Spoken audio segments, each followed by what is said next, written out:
to the Dancing Dreamers with DJ Damashii. You're listening to us live on MSP Waves Radio, hosted by the Minnow Support Project, a community of Steemit users who are dedicated to helping newcomers to the Steem blockchain achieve success through community building, networking, and mutual support. I'm DJ Damashii, also known as Rodeo670 on Steemit, and you're tuning in to the third ever live broadcast of the Dancing Dreamers with DJ Damashii, and the first broadcast of 2018. Woo! Thank you so much to everyone who tuned in to the previous two episodes of the first ever Steem-related EDM radio show last year. And thank you, of course, to everyone who is tuning in right now. Before I begin, I do have to inform you all that MSP Waves Radio and its owners take no responsibility for the opinions or statements made by the talk show host or their guests. Statements and show topics are not necessarily the beliefs of the radio station. The material on the Dancing Dreamers with DJ Damashii is provided for educational and informational purposes only. And with that, let's start this show off with some good music to get your energy pumping. Here's Blow Up by Trampa.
And once again, that was Blow Up by Trampa.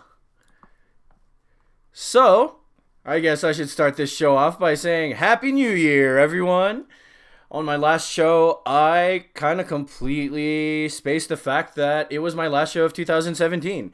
So, I missed out on the whole see you guys next year thing. But I hope you all had a wonderful New Year's Eve celebration and were surrounded by great people, because I know I definitely had the time of my life on New Year's Eve. It was definitely a mind-blowing experience for me. Since this is my first show of the new year, today I decided that I'll be talking about what I did for New Year's Eve and how amazing of an experience Decadence Salt Lake City was. Before I do that, though, I definitely want to go briefly over the history of Decadence. And I do just want to say that this is just stuff that I learned doing some research on the subject, and I'm not entirely sure if this is 100% accurate information. So if I am mistaken in some of these details and you guys know better in the audience, please let me know. Feel free to let me know. I promise I won't be too sad about being wrong. But anyway, if my research provided me with the correct information, the first Decadence was held in Colorado on New Year's Eve 2012, and over 11,000 people rang in the new year as the countdown from 2011 to 2012 happened at the Colorado Convention Center. Back then, of course, it started out as just being a one-night event on New Year's Eve, and it featured performances from many artists, like Flux Pavilion, Diesel Boy, Feed Me, and Cookie Monster. BT was one of them. And then in 2014, because of the success of Decadence Colorado, demand started to grow outside of the state for another Decadence event. And so Decadence branched out to Arizona, and thousands of people poured into the Rawhide Event Center to ring in 2015. That also started out as a one-night event, but eventually the next year, because of how successful the first year was and how much the demand had grown, it grew to a two-night event the following year. This Decadence featured performances from many artists as well, some of which you probably recognize. Cascade was one of them. Seven Lions was another one. Fetty Legrand, huge name in EDM, right? Flosstradamus, for all of you trap lovers out there, yeah. And then, because of how successful Decadence AZ was and the continued success of Decadence Colorado, in 2015, Decadence branched out once again and established itself a new home in Utah, finding this new home in Salt Lake City, the city I live in. Not the city of angels, though. But, so it started out as well as a one-night event, and countless people came to the Great Saltaire to ring in the year 2016. Like the other Decadence event, it featured performances from many artists, some of which you probably also know. Knife Party was one of the big ones. Figure, Infected Mushroom, one of my favorites of all time. Pegboard Nerds was another one. And this year at Decadence SLC, Schuster, I don't know if you guys remember, but if you guys have been listening to my show, I played one of Schuster's tracks in my very first episode. He was actually supposed to open Decadence SLC this year, but due to circumstances beyond his control, he was unable to make it, unfortunately. And I was super bummed about that, honestly. And so was my best friend who I was with, J Dubs. He and I both were really looking forward to seeing Schuster play at such a huge festival event.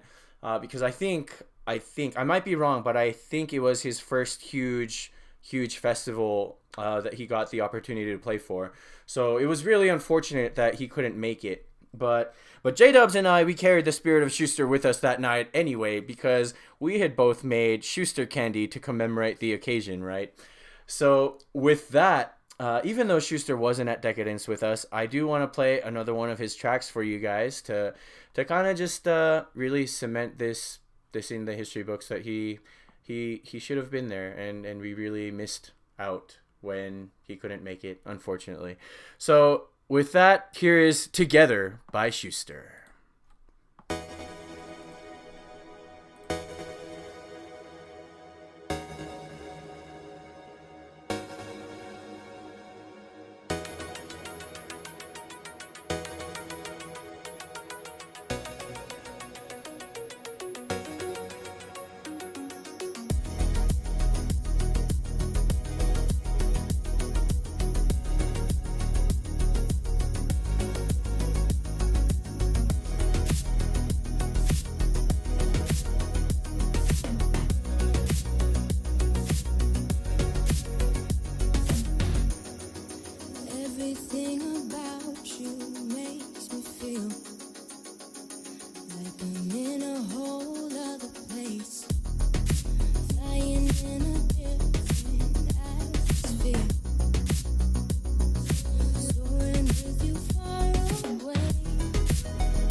All right. And once again, that was Together by Schuster, spelled S-H-S-T-R. Go check out his music, guys. He puts out some amazing music. All right, and at this point, I just want to take this time to say thank you so much to everyone who is tuning in right now. You guys are all awesome. Ancapolo, I see you in there. Agrod is here listening. Thank you so much for being here, Agrod. Angel, Bluefin Studios, Clayborn is here. Crimson Cloud is here. And so is Menno, Pensive, PHBR, Philodendron is here. Robin Hutt, Sir Lunch the host. Thank you for being here. Soundwaves Photon, Stace, Unravel Me. Pirate Ghost Puppy Torgo, you're in here too. Audrow is here too. And Gmux was in here as well, but he had to take off. So you guys are all awesome. Thank you so much. I really, really do appreciate you taking the time out of your night to be here and to support my show. You guys, it really means the world to me. So going back to this whole Decadence thing, unfortunately, after establishing a new home in Salt Lake City, Decadence SLC, despite all of the hype of its return in 2016, it was canceled due to circumstances beyond any of our control, and Salt Lake City residents had to make other plans for ringing in 2017. I was particularly bummed about that because I was really looking forward to making that my very first experience at a Decadence event. I was really I actually was going to buy my ticket the day that the news came out that it had been canceled. So yeah, it really sucked. But the good news is Decadence did return to Salt Lake City for New Year's Eve 2018, and man, what an amazing lineup it was. Yeah, funny story actually. I wasn't supposed to go to Decadence SLC this year. J-Dubs and I were supposed to go to Decadence AZ to ring in the new year with our Arizona rave fam, but once again, circumstances beyond our control. They caused a sudden change of plans, and we ended up not being able to go out there. So Brad, Tori, George, Ronnie, Bryn, Andrew, you guys, if you're listening right now, our AZ rave fam, we really, really do wish we could have been there with you guys to ring in the new year. But yeah, we couldn't make it, unfortunately. So we'll have to see you sometime this year. But anyway, because the Salt Lake City lineup for Decadence was still so amazing, J-Dubs and I were so stoked to still get a chance to go to Decadence SLC. And with that, I want to play a song by one of the artists who was there, actually, that night. His name is Dabin, and this is Electropolitics.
All right.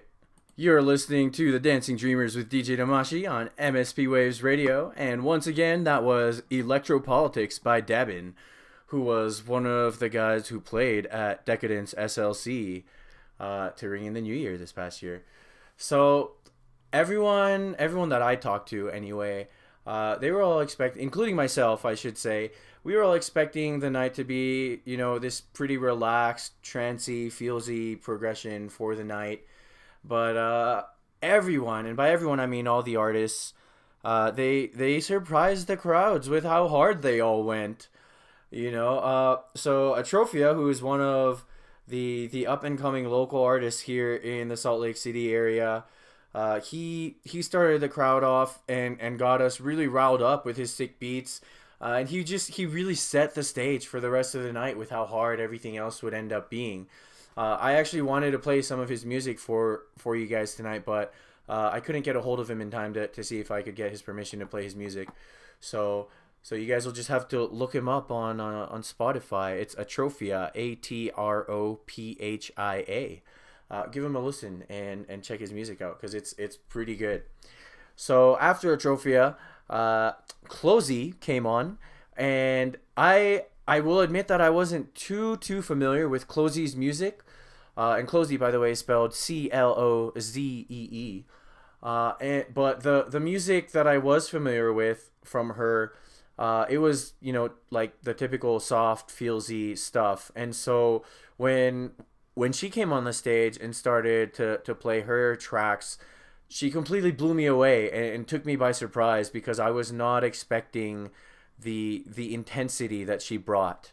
I think probably all the artists that were playing that night kind of got together and was like, hey, let's play some hard stuff and really ring in the new year right. But yeah, so she surprised us all with how hard she decided to take her set. And after Closey, she really set the stage for the next one, Dabin, who you just heard one of his tracks. But one of the highlights of my night, personally, was when Dabin stepped out from behind the decks during his set to play the guitar live in front of all of us. Not once, not just once, mind you, but twice. So what I saw in the crowd, right, when Dabin came out and started playing guitar and we all realized what was going on, people that weren't really paying attention or that were like busy caught up talking to each other or trading candy, everyone's head just like turned towards the stage and realized what was going on, and everyone just was freaking out that Dabin had stepped over from behind the decks and started to play live guitar for us during his set. It was amazing. I can't even fully describe how mind-blowing it was because his sound, him playing the guitar like at the same time that his set was going, it just blended really perfectly, and it provided this. It just took us to another place, I guess, is the only thing I can say about that. There's no real words that I can use to fully articulate how that went. But with that, I want to play you guys the artist who came after Dabin, and he's one of my favorites of all time now, ever since I found him at EDC, thanks to my friend Brad. It's Illenium, and this is Sound of Walking Away.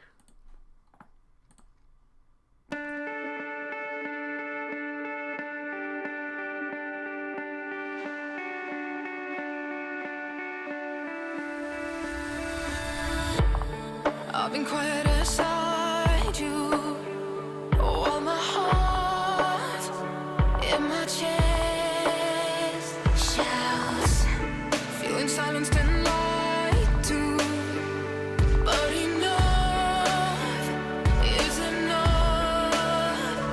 No, don't confine me, I won't be here waiting.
you.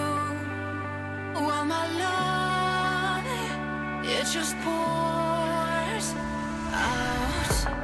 I've been running behind you, but enough is enough now. Don't come find me. I won't be here waiting. Our soul can do it alone. You're not worth staying. Weren't listening, but now there's no way you won't hear.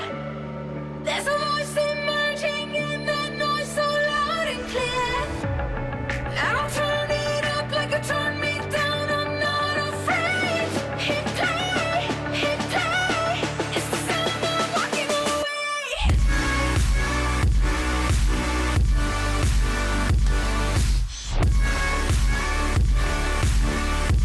sound of walking away.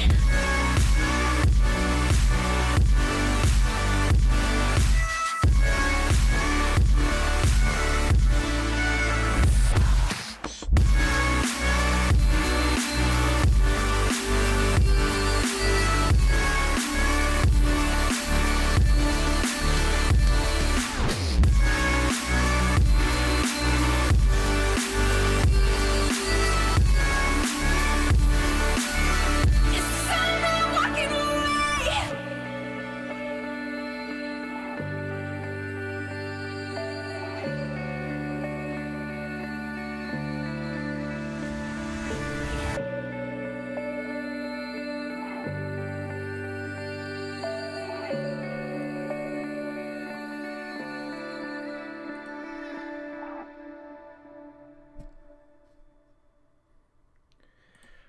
All right, again, that was Sound of Walking Away by Illenium.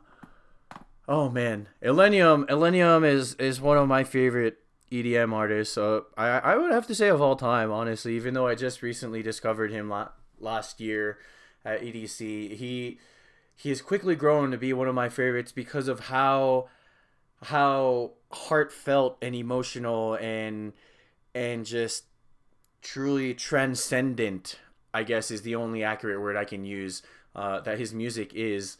It takes you to a different place. It really does. If you just, I mean, it's different listening to it over the air and when you're there, you know, hearing it live as he's playing it right in front of you, and you're surrounded by other people, and you're just in this sea of people, and everybody's like on that same vibe as you. It's a whole nother experience. Anyway, so Illenium, I just got done saying about how he took us to another place, right? Or how he takes us to another place, and that's exactly what he did at Decadence SLC. He did take us to another place. Not because of how emotional and heartfelt his set was, although there were songs like that. He definitely made sure to include some fan favorites in there, such as Sound of Walking Away. But really, he took us to another place because of how hard his set went. It was crazy. I myself am no stranger to how hard Illenium can go after having witnessed First of all, the very first time I saw how hard Illenium can go was during Lost Lands, when I was watching the stream. Shout out to the Couchlands fam. But I was just so surprised by his set when I was watching his set at Lost Lands, the little part that we were able to see during Couchlands. And then in October of last year, when J-Dubs and I went to Escape, his set at Escape was insanely hard as well compared to what I was used to hearing from him. And it was crazy. But even with those two experiences of how hard Illenium's music can go, his set at Decadence SLC was something completely different from what I was used to, and it was definitely way harder than I was used to hearing from him. But I loved it, and I mean the rest of the crowd loved it too. Everybody was just allowing themselves to be, you know, transported to this whole new level because of Illenium's music. But once Millennium came on, the dance floor started to really, and I mean really, get packed. Like, we're talking can of sardines kind of packed here. Nobody wanted to miss out on his amazing sounds, and practically everyone was trying to push their way over to the front rail because everyone wanted to be right there front and center for Illenium. We ended up ringing in the new year with Illenium, and he temporarily switched his focus from his music to the countdown into 2018.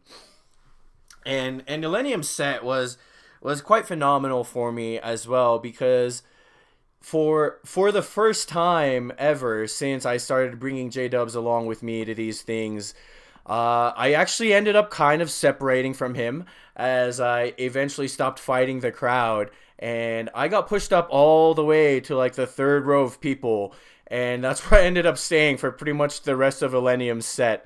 I would like, turn my head around and check back to see if J-Dubs was still there, and then, to make sure that he was still okay, and he was fine every time I would check. So I felt weird kind of leaving him behind, because it's one of those things where if you're a veteran raver and you bring someone new, you kind of just want to like be with them and watch over them and make sure that they're always good to go. But yeah, I just, at one point I just couldn't fight the crowd anymore, and I was just getting pushed and pushed and pushed. And so that's another aspect about these experiences at raves and EDM festivals. The crowd gets wild and super packed, and once you're in the thick of it, there's really no standing your ground. If people are going to push, then you're just going to have to go with the flow, or I don't know, stuff's going to happen. But anyway, yeah, likewise, in a first for J-Dubs, he fought against his natural inclination to leave the crowd once he started to feel stuffy. And I mean, that's understandable. We all, like, if you're in the middle of a crowd, a sea of people like that dense especially, it gets really hot and really stuffy really fast. And a lot of people's natural inclination is to try to escape from that and get some fresh air, right? And J-Dubs communicated that much to me that he wanted to leave because he was starting to feel kind of lightheaded. But I found out later on when I reunited with him after Illenium's set that he actually stayed in the sea of people for the whole duration of Illenium's set. And I was so proud of him for being willing to stay. And and when I said as much to him after we left the crowd to go get some water in between sets, he said the magic words that every veteran raver wants to hear their newbie friend say. The music was just too good. I couldn't bring myself to leave. Oh yeah. Indeed, the music of Illenium really is just way too good for you to leave. I mean, come on. Did you hear the sound of walking away? You can't just walk away from that. So, with that said, I'd like to play to you guys a song from the next artist who closed out Decadence SLC. This is Language by Porter Robinson.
All right. And again, that was Language by Porter Robinson, and you are listening to The Dancing Dreamers with DJ Damashii on MSP Waves Radio. Before I go back into what I was talking about, I do just want to let everyone in the audience know that at some point tonight, if there is time left, I actually don't know how long this segment will take, but if we do have time, I will be opening up my radio show for anyone in the audience who wants to come on air with me to discuss their own personal New Year's Eve rave experiences or their experiences at EDM festivals in general. So hopefully you guys will still stick around and be there for that if you would like to come on the air with me and discuss stuff like that. Anyway, man, that song by Porter Robinson though, that's one of my favorite songs by Porter Robinson, and he dropped that track at Decadence, and the crowd just lost it. Everybody, I think it's a testament to the power of music when just that brief little intro that where the music actually started, like after the beats that you heard, where that little brief intro piece can just make everyone go insane. I mean, the whole crowd went bonkers. It was crazy to see. Myself included, by the way. I'm not exempt from that. I about lost it. But anyway, after Illenium, J-Dubs, he was pretty winded after going so hard at Illenium's set, so he wanted to sit down for a while after we got water. And I sat with him for a little bit, and rested for a while. But once Porter Robinson came on, there was no stopping me, guys. Like, I told him, I went up to him and I told him, like, look, dude, I know I never leave you by yourself at these things, and like, I always want to be around to make sure that you're doing okay and stuff like that. But I know you're still super tired, and I know you probably still want to camp out here for a little while. But I just can't miss Porter Robinson. I have to go, and I have to be in that crowd now. So he basically said, yeah, dude, I totally understand. I know that you really want to be there, and I mean, I really want to be there too, but I'm still a little too tired, but I'll be there later on. And so he reassured me that he would be all right, and we both agreed that if he didn't find me at some point during Porter Robinson's set, we would both just meet up right outside the front doors of the Great Saltaire. And so with that, I said my parting words to J-Dubs, and I got up and made my way into the crowd.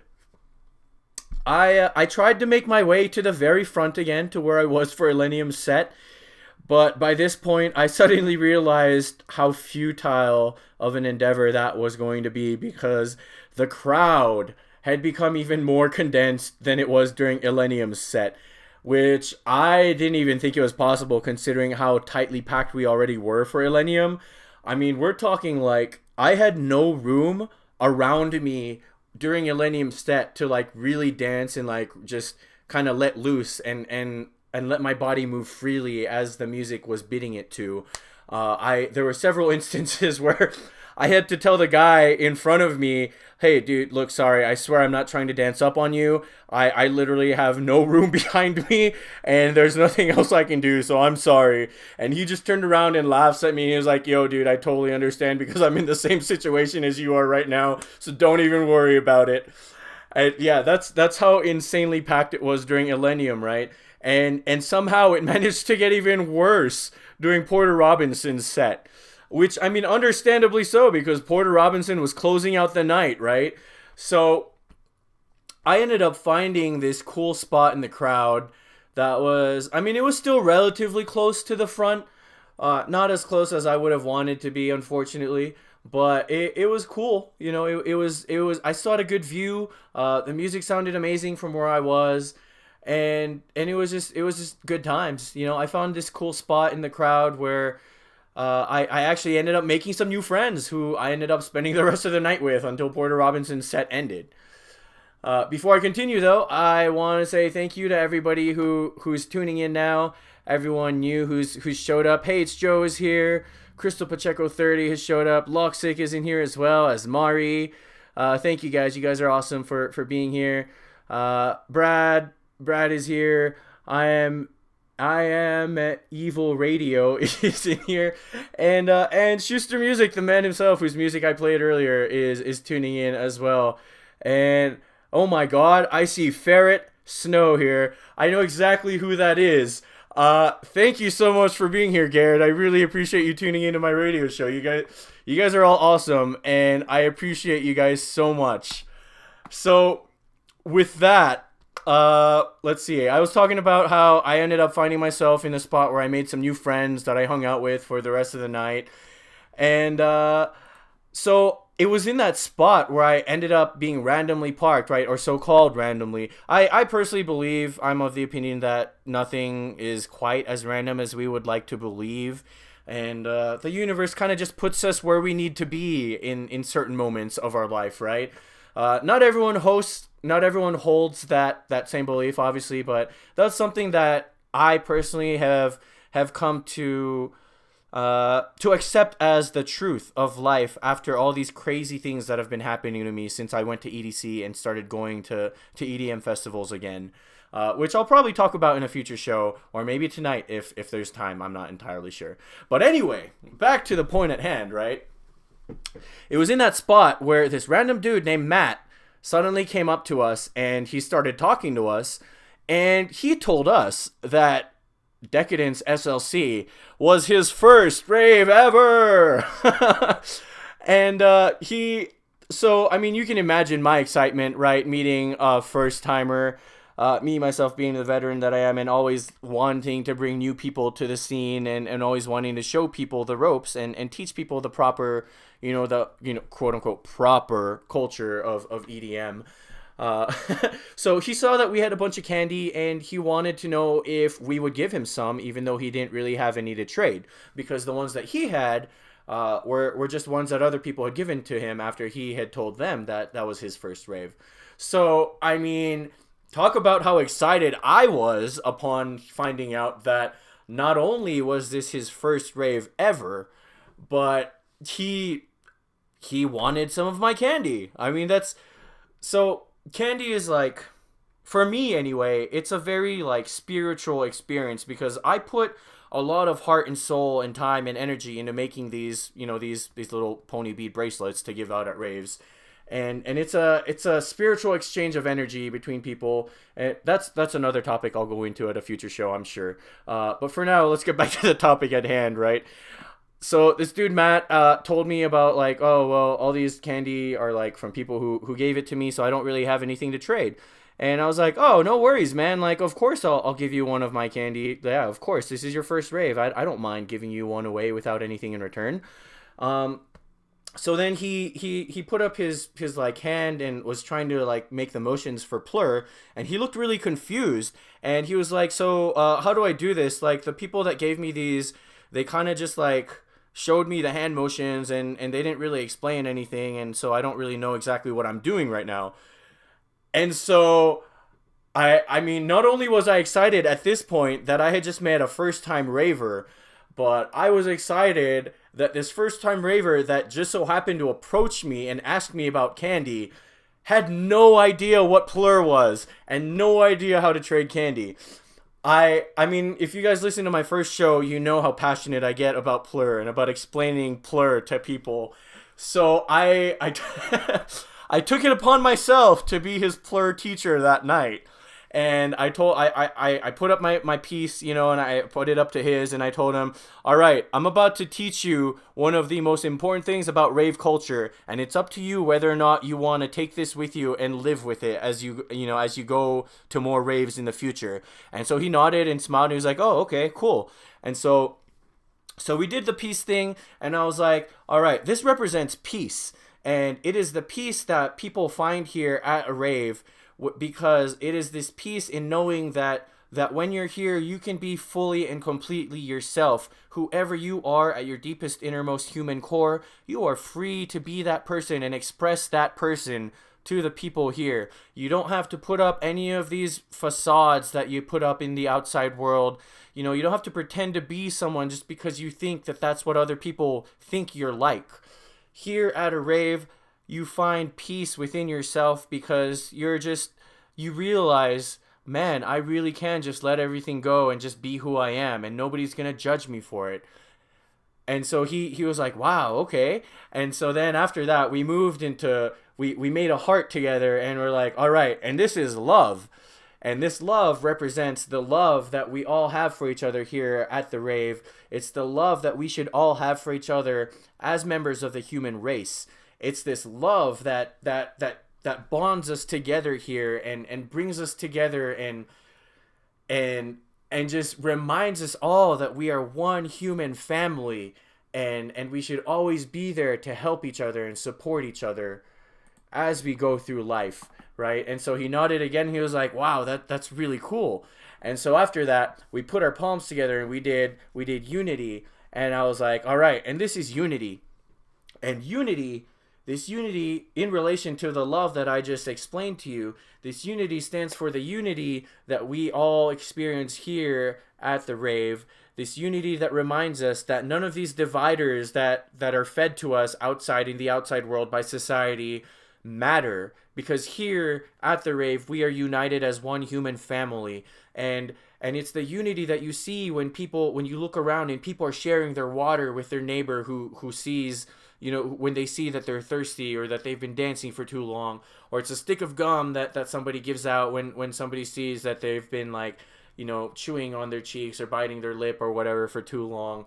And the veteran ravers among you will know why they do that. But I'll get into that later probably. Anyway, it's this unity that just brings us all together, and reminds us that we should all be united towards this one common goal of sharing the love and spreading these good vibes, and remembering and reminding each other that we are all one human family, and we should all be here to help and support each other so that we can achieve these common goals in life, right? And so he nodded again, and he was like, wow, that's pretty sick. And then after that, we interlocked our hands, and I said, all right, and this last thing is respect. And it is the respect that we have not only for each other as human beings here at this rave, but it is also the respect that we have for this event that we are at right now. It is the respect that we have for the organizers who put this event together, for the staff that is working so hard to keep everything running smoothly for us so that we can enjoy this event. It is the respect that we have for this venue that is hosting this event. It is, it's this respect that means that we pick up after ourselves, and we don't just toss our garbage everywhere, anywhere we decide is fitting for us. It's this respect that we have for the venue and for the people who work at this venue to not just say, oh, well, it's their job to clean up after us, so I might as well just, give them something to do, right? Because this respect that we have is this respect that says we should all be having a good time here. Like, I respect everyone, and we should all be having a good time because I'm having a good time, and I want everybody else to have a good time. So then this dude, when all of that was said and done, and I gave him my candy, which, by the way, so because it was his first rave, I also do have to mention that I gave away my favorite piece of candy that I've ever made, in terms of just a single, and it was my Dada Life candy bracelet, which I made years ago, and I've had it for years, and I wear it to every show that I go to because it symbolizes my love for Dada Life, right? Last episode I talked about how Dada Life was my favorite EDM act of all time, and so I told this guy Matt, and I was like, all right, well, here's this candy that I'm about to give you, and because it's your first rave ever, I want to give you something that really means a lot to me. Like, this is my favorite piece of candy that I've ever made, and it says Dada Life, and it represents my love for Dada Life, and I'm giving it to you now because I want this night to be very, very memorable for you, and hopefully that's something that can be achieved by me giving you my favorite candy. And his face just lit up, and he was just like, wait, are you serious? Like, you don't have to do that, man. And I was like, yeah, dude, of course I got you, man. Like, it means something to me too to be giving this to you right now as a first time raver and somebody who's just learning about Plur, somebody who I just taught about Plur, and so he like we hugged each other, and he was so grateful and so thankful, and then finally, right, he then mentions that he doesn't have, he was like, but so that was really cool, but now I don't have any, like, I don't have one of those cool names that all these ravers have. And so once again, for the third time that night since meeting Matt, my eyes lit up, and I found a perfect opportunity to teach him about another rave ritual, the naming of a newcomer to a rave.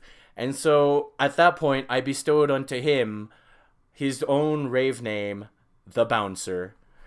And with that, before I go into any further detail, I'm going to play Frontlines by Zed's Dad, who played at Decadence, but not SLC. They played at Decadence AZ, where I was supposed to be. So anyway, here's Frontlines by Zed's Dad.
All right. And once again, that was Frontlines by Zed's Dead, and you're tuning in to The Dancing Dreamers with DJ Damashii on MSP Waves Radio. I just wanted to take this time again to say thank you so much to everyone who's tuning in right now. You guys are all awesome, and I appreciate you all. I see that Lance S has joined us, as well as James _ I gotta add the underscore in there. And Brett S, you're in here still listening. Thank you guys so much. Oh, man. So, I actually, during the break, was informed that the bot in Discord kind of dropped out, and so everybody who was listening on Discord missed the part of the story where I mentioned that this guy Matt mentioned that he didn't have a rave name, and so I got super excited, and I'm just gonna recap real quick so I don't go over everything. But I just got super excited, and I gave him his rave name basically, which is the Bouncer. So before I do go into my next segment, I do have to remind all the listeners that MSP Waves Radio and its owners take no responsibility for the opinions or statements made by the talk show host or their guests. Statements and show topics are not necessarily the beliefs of the radio station. The material on the Dancing Dreamers with DJ Damashii is provided for educational and informational purposes only.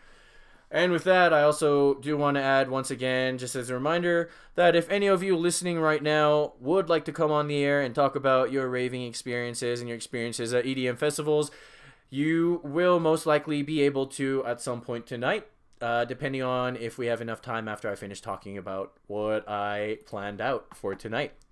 So, with that said, now that I've given you all a little recap of my Decadence SLC experience, I want to go into the concept of rave names and why they are a vital part of the raving experience, as well as what historical or spiritual significance they have, or how they're also a nod to not just the ancient practices, but practices that are still observed by many groups today, actually.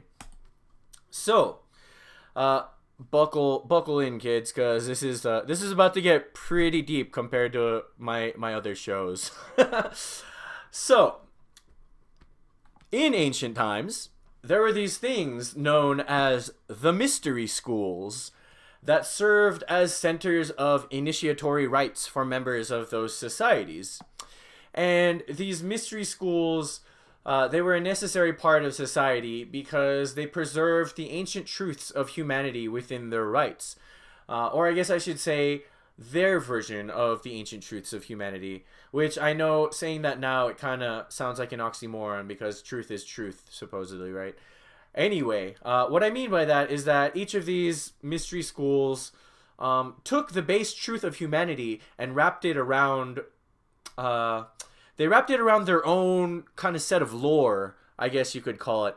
But the underlying message to all of them was still the same base truths of humanity. So anyway, the reason this was necessary is because once upon a time, there was a period of human history when all of humanity used to live, think, and act with a common understanding that was aligned with the greater good of all. I know it's hard to believe, and I mean, honestly, at this point, it's kind of just conjecture on my part because we're living in the present, there's no actual way to unearth whether or not that was actually the case eons and eons ago. But it is commonly thought or accepted by many who study ancient societies and the like, that there was a period of human history when we all actually were united and we all worked in unison towards the greater good. Unfortunately, those days are long gone and buried under millennia of this division and this separation among humanity that we've been experiencing. And the keys of enlightenment that were taught at these gatherings, that became the mystery schools, they became a threat to these forces that wanted to control humanity through division. And so these gatherings were forced to go underground in order to safely preserve these sacred teachings, which would help humanity continue to grow and develop towards the greater good, albeit in secret this time instead of out in the open. And thus the mystery schools were born. And if you've heard of the Eleusinian mysteries, that's a classic example of all this mystery school stuff. If not, I encourage you to look into that and Google it and find out more about all this stuff that I'm talking about. Excuse me. So anyway, mystery schools, they served this purpose of provoking and exciting humanity into awakening the deepest truths of our existence. And before I go on, Soundwave's Photon just asked a question, which I love. Thank you so much for asking this, because that's exactly where I'm kind of going. I actually did kind of go into that in, I think it was either my first show or my second show, but Soundwave's Photon just asked in the audience on Discord, so raves are modern day shaman rituals? Yes, they are, my friend, and I am going to go into that.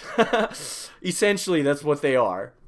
So, let's see. As I was saying, these initiations and rites of passage that were involved in these mystery schools, they open gateways out of normal states of awareness, and they reveal new views of ourselves that we all once I'm getting tongue tied now. Sorry. So these rites of passage, they reveal new views of ourselves and all that we once considered to be real.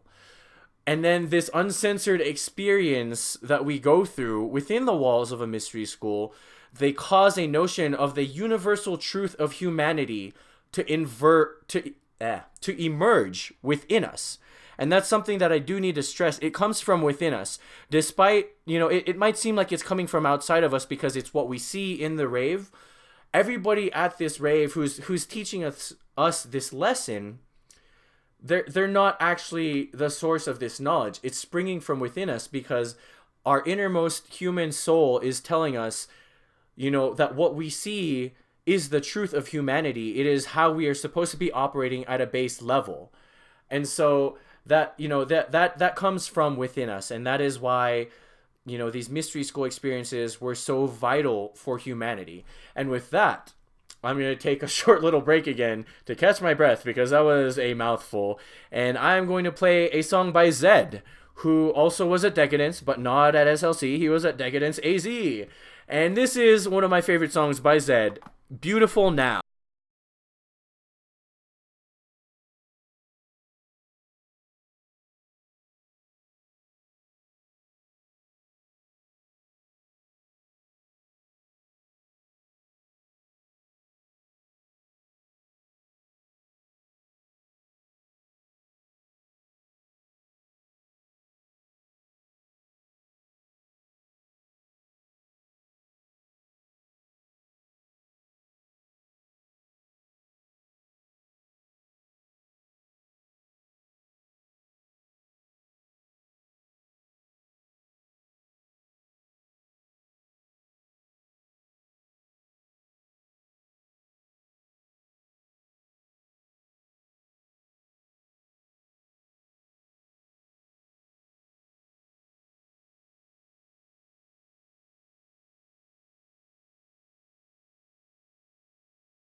All right, and once again, that was Beautiful Now by Zed. And man, what a beautiful song that is. uh, yeah, I mean, it's such a great song too because it reminds us that we're beautiful now here at this rave. Like, it doesn't matter what other people will think of you. It's just how you are. That's beautiful, and you should accept it, and you should own it, and you should love it. You should love yourself because you are beautiful, and nothing anybody else says matters. So, a question was asked actually during this break by I Am Evil Radio, and they asked, what do you consider a rave? And that is actually a very good question because there's a lot of differing schools of thought on that question, with some, rave elitists, so to speak, being very adamant that a rave is, or that a festival is not a rave, and they tend to have like this, snotty high nose thing about like, oh, well, you shouldn't call that a rave because it's not a rave, because in their eyes, the rave is the underground, and the rave is something that isn't really like mainstream organized and pops up out of nowhere, and people have to really work hard to get the information about where it is. Kind of like how I talked about the history of how raves popped up in the UK in my last episode. For me, however, for me personally, I think that the word rave has evolved over the years, and now absolutely can be used to refer to any of these EDM festivals that are going on everywhere, because it's, I mean, sure, rave was, rave started out as referring to just these underground events, but with rave culture bursting into the mainstream the way it has, and EDM festivals popping up everywhere, I mean, of course you should still refer to these EDM festivals as raves, in my personal opinion. Obviously, everybody's gonna have a differing opinion about this, so I'll just leave it at that. So, going back to this concept of mystery schools, right? One of the common concepts involved in the mystery schools was this idea of the need for a spiritual death and rebirth. And this spiritual death and rebirth was symbolized differently in different mystery schools, but the common thread was typically that after the death, the rebirth was accompanied by my tongue is so twisted right now. Sorry, guys. So after that spiritual death within the mystery school, the rebirth was then accompanied by the new initiate being given a new name to represent that they were no longer the person that they were before the initiation, but actually had been transformed into a completely new person in line with the spiritual knowledge taught within the school and gained through the rituals and the rites that they had participated in. So, if you've been listening to my show since day one last year, you'll probably see where I'm going with this now. In keeping with the title of my post that I made to promote this show tonight, right? I'm about to go real deep into this realization that occurred to me actually as I was planning this show out. It's funny because it really did not hit me until I was writing the outline for this show tonight that the raves of today are actually basically modern day decentralized mystery schools that are open to the public instead of being these very exclusive, like, secret society type of things. And it's a more decentralized way of being taught these ancient truths that have been kept from us by all these forces that wish to keep humanity divided and controllable. So basically, what I mean by that, and actually this whole notion of decentralization, it's an interesting thing to talk about, because when I made a post about it on Facebook after this epiphany had hit me, because I mean it blew my mind basically when this epiphany hit me, and so I wanted to share it on Facebook for all my friends. And one of my friends commented on the post, and he was like, raves are hella centralized though. And in that sense that he was talking about, yes, I understand, what he meant by raves are hella centralized, because in the sense of who puts out these parties, who puts on these raves, especially the mainstream ones, mainly the mainstream ones, I should say, because they're so huge that these production companies put forth all this money into producing them, and they essentially hold control over, the production of these famous huge festivals that everybody wants to go to, and they have the sole power to set the prices of their tickets, which, essentially could effectively block access to it from by people who can't afford tickets per se. So, but yeah, in the sense that I'm talking about, where it's decentralized in the sense because in the ancient days with the mystery schools of old, all of the teachings were centralized because the teachings and the lore and the spiritual truths that were taught to these initiates during these rituals and these rites were controlled by, a central authority that carried out these mystery school rites, and that invited these initiates to come and become initiated under their school. And so they had the sole grasp over all this information that they only shared with people who they deemed worthy of knowing this knowledge and of accessing this truth of humanity, right? Whereas in the modern day rave culture, it's decentralized in the sense that no one person holds all of that knowledge.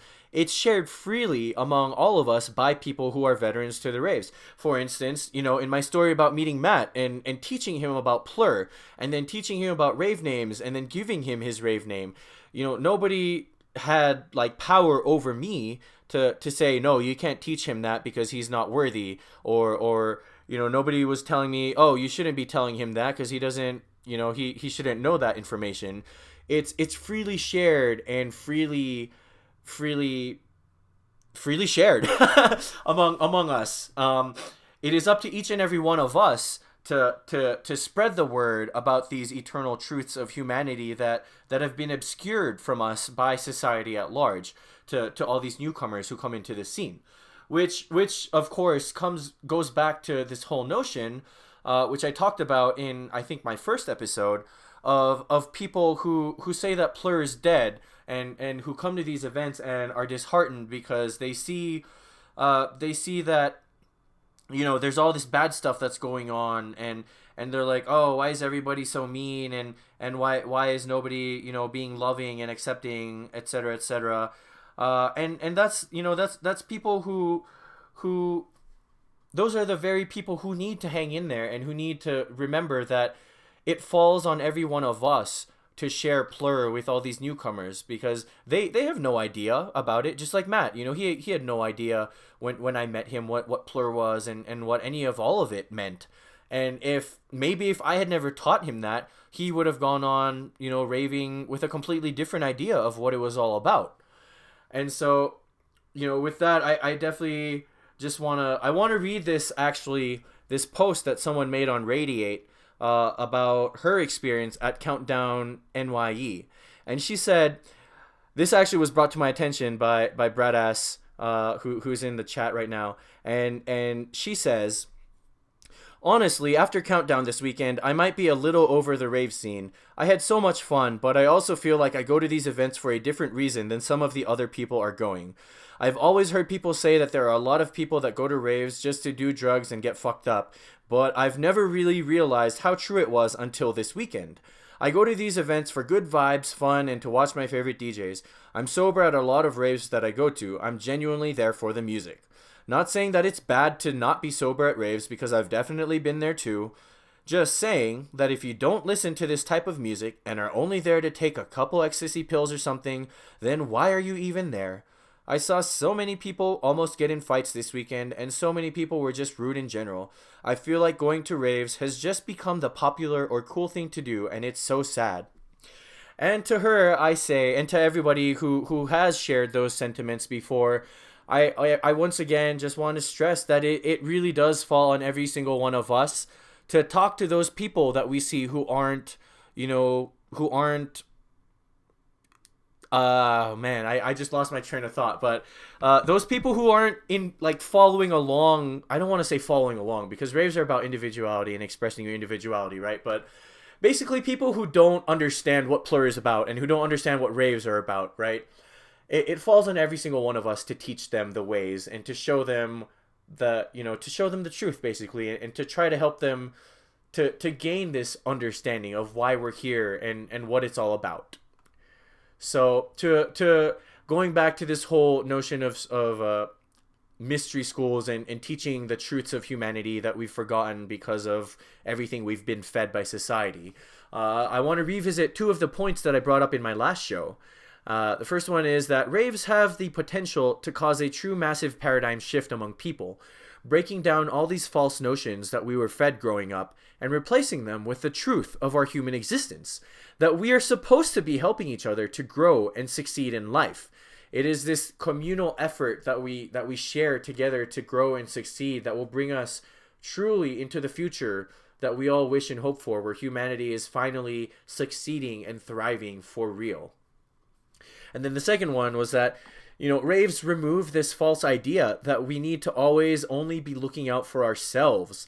This survival of the fittest mentality, and it replaces that mentality with a brief glimpse of what the world could look like if we all took care of each other and operated from a mindset of mutual survival through shared cooperation. And with that, it's time for me to take another break because my throat is kind of dry. But this is Light by San Hollow.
Say thank you so much to everybody who's tuning in.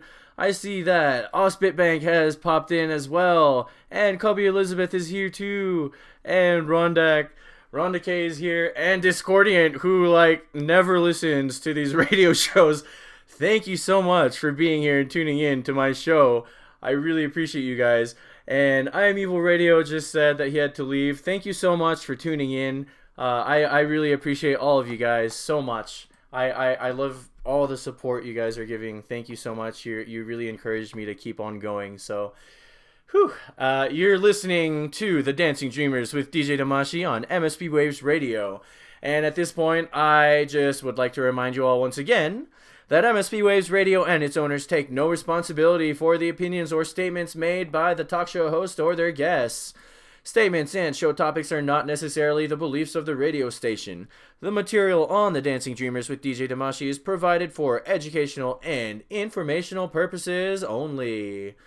So, going back to why the rave ritual or rite of initiation known as bestowing a rave name onto someone is such a significant act. It serves as the significator of the raver's own spiritual death and rebirth within the rave community, within the walls of the rave mystery school, if you will. And if they take to it and start to actually go by that rave name at future raves, it kind of subconsciously reprograms their mindset every time to fully embody the principles we learn at raves.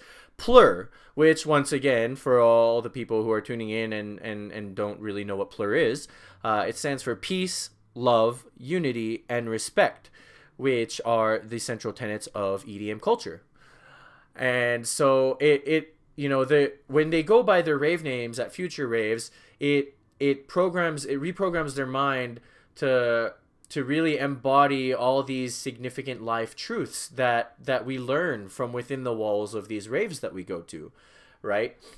Now, one of the things about rave names, however, and how they're different from these new initiatory names that were given to these initiates in the mystery schools of old, they're actually different in a sense, because with rave names, they aren't just randomly given. They have to mean something or be connected in some way to the person being named, which makes them different from, most other mystery school names that are given to initiates without having any perceivable connections to the person being named. For instance, in one of the modern day mystery schools, which I won't name because I'm not entirely sure if I'm actually allowed to disclose this type of information, but for the sake of not tracing back which one I'm actually talking about, in one of the modern day mystery schools, they give a new name to these initiates during one of their rituals that it's just given to them by this random person, and there seems to be no real connection to that person. And so they just go forth for the rest of the ritual with this brand new name that really doesn't. It's completely separate from who they are, which, in keeping with the whole idea behind mystery school rituals, that is fitting for that. But with raves, it's different with raves because the rave names should still somewhat be connected to the person being named, because it serves as a reminder in a sense of who they were before they were named, before they had this ritualistic death and rebirth within the rave community. For instance, my rave name, Chaos, it was given to me by one of my friends, Tony, who I met at EDC last year. And he, we just kind of bumped into each other at Seven Lions, and he started talking to me, and he was super friendly. And then he kind of asked me about what my name was, and then he had, when I was like, oh yeah, and he was like, oh, is it spelled with a K? And I'm like, yeah, dude, absolutely, and he was like, oh, that's so sick, my nephew's name is spelled that way too. And then he was like, oh, you know what, I have the perfect thing for you right now. Hold on, I'm gonna give you a candy, and I'm also gonna give you your rave name. And I was just blown away. I was ecstatic because in all my years of raving at that point, I had never been given a rave name. And so it he went through this whole ritual thing of like, oh, you are now chaos, right? And he gave me this candy, and it was chaos spelled Kaoz, and it it was very fitting for me actually, because not only was it spelled with a K, but it's I tend to be a very chaotic person. I My closest friends will all tell you that I have this side of me that's very Loki like, or for Native Americans, very coyote like. I love playing pranks and tricks on my friends, and like hiding their stuff, and like watching them freak out, and it's kind of have like, just poking good fun at them basically. But Loki like, yes, Uniwisp, Loki like the trickster god Loki. So I was very like taken aback that Tony decided to name me Chaos, because it was so fitting for me. It linked me to who I am as a person, but it also gave me this new identity within the rave, within the rave scenes. And I'm just it was very profound to me.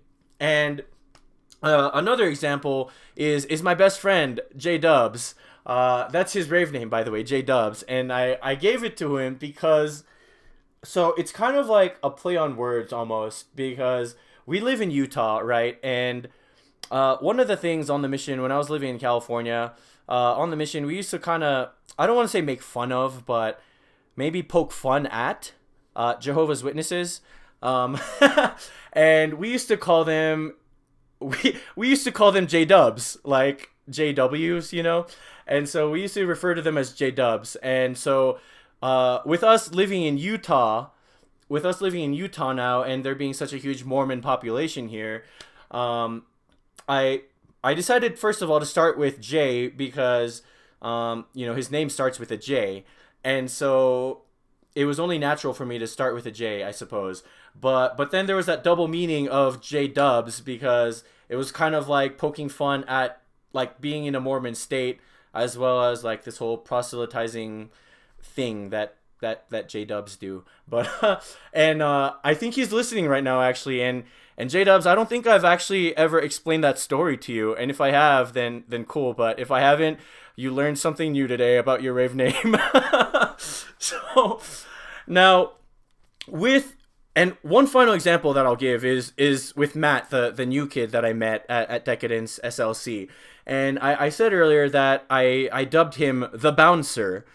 And I dubbed him the Bouncer because once he told me that he didn't have a rave name, I kind of took a step back and kind of like, I don't know, sort of sized him up, I suppose you could say. Like, I just kind of like observed him for a while as he was enjoying the music. And he was just kind of like bouncing up and down to the whole, to Porter Robinson's set at one point. And it hit me, and I was just like, oh my God, this kid is the Bouncer. And so I just like, he was just so full of energy and bouncing all over the place. And so I was just like, yeah, dude, from now on, your name is the Bouncer. But yeah, and with that, I'm going to take another little musical break, and I'm going to play Lost in Paradise by Max Enforcer for all my hardstyle fans out there.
All right, you're listening to The Dancing Dreamers with DJ Damashii, and that was Lost in Paradise by Max Enforcer. And man, what a fitting song, I think. I mean, because when you're at a rave, you are literally lost in paradise. I feel, anyway. That's how I feel, and that's how all my friends feel. And I mean, I I want to say that I feel like everybody that would try it out would feel that way too. But I mean, obviously, there's no way of knowing because everybody's different. But I guess I could say it's my personal hope that everyone who decides to check it out would feel lost in paradise, because to me the rave scene, the dance floor, it really is paradise. I mean, because you look around and everybody just loves each other and takes care of each other, and I just I just feel like the true spirit of humanity comes out and is very visible and very present at raves. And what other definition is there of paradise? Like, oh man, I love it. And so at this point, I do want to extend this invitation out to anyone in the audience who has experience at raves, or who's been to these EDM festivals. If you'd like to come on the air and kind of briefly talk about your experiences, I'd love to have you. There is about maybe like 12 minutes left, 11 minutes left on the show. So it is time is kind of running out. So I kind of figured that we would run out of time for this week because of how hefty this subject was. I tried to keep it to just the first hour, but that didn't quite work out. So yeah, if anybody would like to talk with me and just share their raving experiences, you're more than welcome to. But until then, I guess I'm just gonna talk some more about, raves and stuff. Basically, so one of the things that is truly profound for me is that, at these events that I go to, these raves, these EDM festivals, I just make such amazing connections with people, and these people become my lifelong friends, even if I just meet them once. Like we actually keep in touch after the rave, even though we live in different states or different cities, or halfway across the state. Like it's insane. Like when I went to EDC, for instance, and met up with Tori and Brad and Ronnie, like well, Ronnie, first of all, I had just met at EDC through Tori and Brad. But Tori and Brad were friends of mine for a while on Facebook, through a group that we were all in. And when we finally met up and hung out, we just clicked. All of us just clicked real well. And for me, I can't speak for them, but for me, it was like, part of my soul family had been restored to me, and I had met people that had been missing from my life for so long. And future raves that I went to only served to further support that notion that I developed, because when I went to Global, Ronnie was there too, and Ronnie introduced me to his friend Andrew, who was from Guam, right? And it's so crazy how Andrew and I met. Because so I gotta tone it back first, actually, and go back to EDC real quick. So at EDC, I met this dude named Ben Scott Schiff, who at the time was working for 6 a.m. Group, and he, I guess, was the organizer of the first raves in the Marianas, which were called Electric Island Festival on Guam and on Saipan. And I met up with him because he was flying a Guam flag, and like people from the States, I guess they can't really understand how excited we Islanders get every time we see our flag out here, because it's very rare. So we come from like pretty much microscopic islands. Like, I mean, it's called Micronesia, right? So tiny islands. And so for us to meet people from our islands out here in the States, it's craziness, pure craziness. So someone is asking where I'm from. I'm from an island in Micronesia called Saipan. And so at EDC, I met this dude Ben, who was flying this Guam flag, and I ran up to him because I was like, oh my god, you guys are from Guam, like I'm from Saipan, this is crazy. And so we immediately clicked, right? And we started talking and hanging out for a little bit. One of my favorite memories actually from EDC one of my favorite memories from EDC was during Excision's set, because I was with Ben and his little group of Guamanians, and he had to fix something, I guess, and he let me hold the Guam flag. And so for a part of Excision's set, I was over there, like, you know, waving the Guam flag in the air as high as I possibly could to represent our home islands, and it was such a huge honor for me. Like, so thank you, Ben, if you're listening, for allowing me that opportunity. But back to the story, right? So I met Ben at EDC, and he gave me this pin that said Guam EDM Ambassador, which I immediately stuck onto my camelback, and I wear it on my camelback at every festival that I go to, every rave that I go to, right? And so, hey, it's Joe said, those Guamanians don't think they're superior to us Saipanese. That's like a kind of Saipanese joke that we kind of always say when we were growing up. There's like this like island rivalry between Guam and Saipan, for historical reasons, but we're actually working to heal that rift. And one of my personal dreams, honestly, is to live to see the day where the Marianas are once again reunified. And we're living as one people and one Marianas. But that's beside the point. Anyway, yeah, so I wear this Guam EDM Ambassador pin everywhere I go now, right? Every event. So at Global Dance Festival in Colorado, we were staying in the hotel with Ronnie, and then he went to go pick up his friend Andrew from the airport, who had just flown in from Phoenix. And we were getting ready to go to Global, and I put my camelback on. And then Andrew sees my camelback, and he sees my pin, and he points at my pin, and he starts freaking out because he's like, oh my god, dude, no way. Like, what? Why do you have a Guam pin? And so I start freaking out, and I'm just like, no way, dude. Don't tell me that you're from Guam. Like, there's no way. And he's just like, yeah, dude, both my parents are from Guam. Like, I was born and raised in Arizona, but I've been to Guam so many times because my parents are from there. And we both were just like, our minds were both blown, because what are the odds that I would go to EDC on a whim, basically, and I would meet up with Tori and Brad, who would be there at the hotel with Ronnie, who I would meet and become really good friends with, who then I would meet up with at Global Dance Festival, who would bring his friend Andrew from Phoenix to that same hotel room where we were all staying at. And Andrew and I would meet up, and he would notice that I had this pin that this Guamanian dude, Ben, who I had met at EDC, had given me to represent our islands everywhere I go. Like, that, to me, that is one of the most mind-blowing, like, events in my whole entire raving life.